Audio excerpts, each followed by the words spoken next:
וויט. וויט זכה באוסקר על תפקידו בסרט השיבה הביתה, סרט שנעשה בעקבות מלחמת וייטנאם.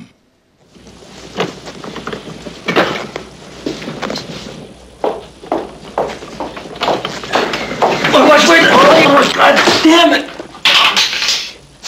Oh my God! Would you please give me my canes, please? I'm sorry. Interns and orderlies! Fucking nurses and fucking... You treat us like nobody in the fucking hospital! God damn it, where are you people? Give it hell, man. Kareem, you fucking look! There's something on the floor for you! הלם וייטנאם. וויט הגיע ארצה ביוזמת ארגון צעירי חב"ד. הוא תומך בצעירי חב"ד במיוחד בפרויקט המסייע לילדי צ'רנוביל. עד כה הובאו ארצה 2,500 ילדים מן האזור שנפגע בקרינה הגרעינית עקב אסון הכור הגרעיני שם. הנה מה שאמר ג'ון וויט לאלי וולגרנטר, כתב מחלקת החדשות בשפה האנגלית, וכך מסביר היום וויט את תמיכתו הנלהבת בישראל, בעם היהודי. הנה. Why do I believe in it? Well, I believe in it because of the history of the Jewish people. Everyone who has attacked the Jews, and it was said in almost the first chapter in Genesis, it says, God says to Abraham, those who bless you will be blessed, those who curse you will be cursed. And isn't that what has happened over, 3,600 years, 30,000, 3,600 years? Isn't that what has happened? Exactly what has happened. And and then when you look at just the survival of modern Israel, everybody's saying 60 years, a celebration of 60 years. It's a miracle. It's still around. Any one of those wars is a miracle. Every one of them. So we better, read. It's like when people say, read that writing on the wall. Well, that's another biblical thing, the writing on the wall with blood. Fellas, we better read the writing on the wall and protect Israel with everything we've got. You were in Sderot this week. What were your impressions there? Well, I was very concerned to go there. It was one of the reasons why I said I wanted to come this time. I said I want to go to Sderot. And the reason I wanted to go to Sderot is because no one's talking about it. Can you imagine?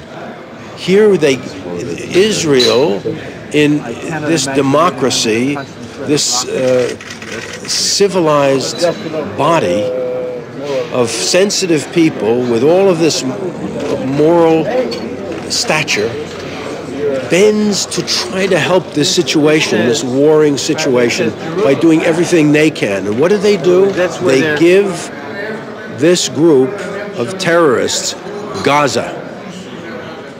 Now, I would have said, don't do that. These people are not interested in appeasement. Their agenda is to destroy Israel and all Jews. That's their agenda. That's what they teach their children. That's their motivating energy.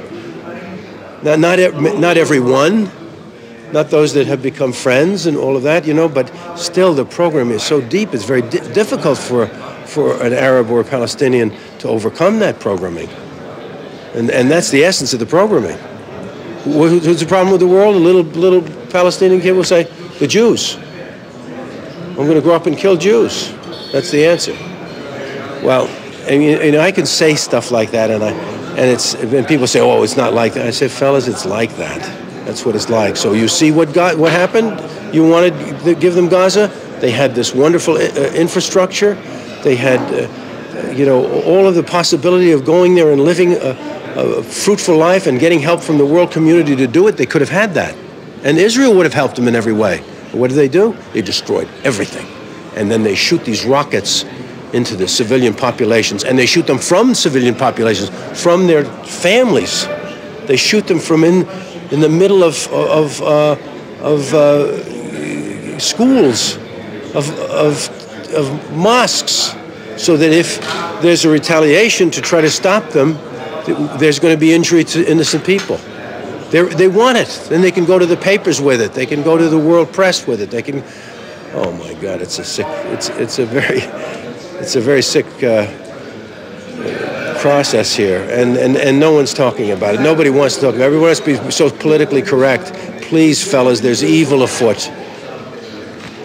Do you understand that Jews sometimes say about Jon Voight, where does this passion come from? This Gentile that's so passionate for Israel. Well, there are reasons for it. I mean, many different reasons for it, but it certainly is a passion. And I think that all sane people should have a passion for Israel at this time. It's a big deal, as I have a passion for my own country. We're under siege as well.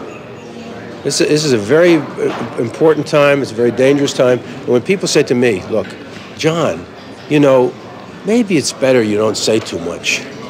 You know, an agent or something like that. What was it? And you know, they're looking out for my career and all of that. Look, fellas, I'm old enough. I'm not thinking about myself or a job or something like that. I'm thinking about the future of our children, the future of this world that we're in. We better, if we have anything to say, I better say it now. I'm 69 years old. I got not a whole lot more time to do this. So if I can make a difference, I want to do it now. When and how did you switch from lefty to righty? Well, there were two things that happened. One was when I saw what happened at the end of the Vietnam War. And it took me a while to really digest it, I must tell you.